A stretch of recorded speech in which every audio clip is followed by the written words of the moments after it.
એક વાત કહું, જો ભગવાને તમને સગી બેન આપી હોય ને તો એને ખૂબ પ્રેમ કરી લેજો. બાકી ધર્મ બેનો છે ને તો એ કહેવાની જ હોય, જેને જીવ બરતો હોય ને એને જ બરે.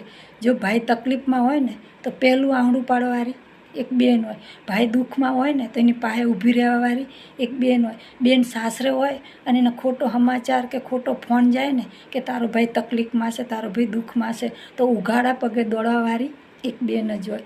શું? અને બીજું કે જ્યારે બેન તમને રાખડી બાંધે ને ત્યારે એની કિંમત ના જોશો.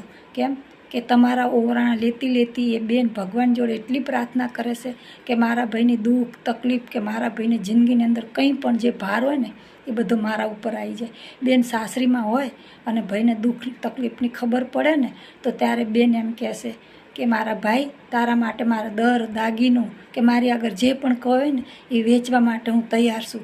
મારા ભાઈ તું મૂંઝાતો નહીં, હજી તારી આ બેન બેઠી છે. શું? અને જો બીજું ભાઈ છે ને અમીર હશે ને તો એના સુખમાં બેન ભાગીદાર નહીં બને, એના સુખમાંથી બેન ખસી જશે. પણ જો ભાઈ ગરીબ હશે ને તો પાછી નજીક એના જોડે આવીને ઊભી રહેશે ને એ એક બેન છે.